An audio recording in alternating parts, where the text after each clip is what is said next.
Hey guys, it's Tresca, and today I will be doing my first ever creepypasta reading, and I'm so excited. Today we are going to be reading Bronwyn Razorback, which is a story that I think was published just 2 weeks ago, and it is by Speaker of the Dead on Quiztive, I think is how you say it, but sorry if I butcher the pronunciation. I will leave a link to this story in the description below, and all of the pictures in this creepypasta reading were drawn by the original creator, so I take no credit for the story, no credit for the artwork. All I'm doing is voice reading the story. I hope you guys enjoy it, and if you want more of these, please leave suggestions in the comments below. And yeah, so let's get to it. Yay! Is the subject here? Asked a man, and held up a small tape recorder. The other man, more of a boy, looked up into the trees. He saw something move. Something is there for sure. The shape jumped out of the trees and landed on its feet. You needed me? It was a girl, with pale blue skin and fluffy brown hair. Her eyes were deep blue and slanted at the ends. She wore a yellow hoodie with the words Country Derby on the front. The young man stepped back and stuttered.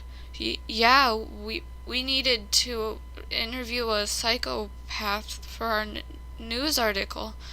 The girl snorted, then pulled up her sleeves. Long, grenelled scars raced up her arms. My scars don't define me, kid. I do. The two men stepped back. Whoa, they said in union.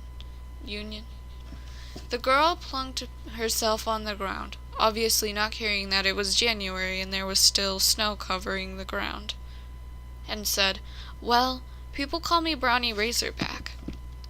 Do you know why? The young man shook his head and turned on the tape recorder. No. Brownie grinned evilly. It's because of the way I kill. I slit with a razor blade. Oh, Jesus, the older man said and stepped further back. Green, you're doing this alone. I'm out of here. Brownie smiled and turned to the younger man. You too? She asked, batting her eyes. Green shook his head nervously. No. Good, Brownie said, and relaxed. I bet you want to hear my past. Green nodded. Please, ma'am? Brownie sighed, and her eyes glazed. Well, I was suicidal, so yeah. But anyways, so I was really depressed, and I got ticked off easily. And I had this friend, Jacob. You heard of him, huh? Green nodded. That story was famous. Jacob was nearly killed, and he had to have surgery to repair his arms. One got infected and had to be amputated. And anyways, he saw the cuts on my arms and freaked out, so one day we were arguing, and I pulled out a knife and killed myself. Brownie started this fact as if it was a normal thing to die. Green shivered. And so, it turns out, I can resurrect myself, which is a pain in the arse. But whatever. It freaks people out. Brownie sat back and thought, then leaned forward again, and put her elbows on her knees, and then, since it was Jacob's fault that I had died once, so I broke into his room at night, and we got into a huge fight, and I nicked his arms a couple of times. Then, finally, he went down. Brownie cracked evilly, then looked at Green.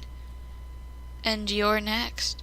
Green kicked the recorder away by accident, then scrambled back. No, please, no! Brownie had cut through his arteries.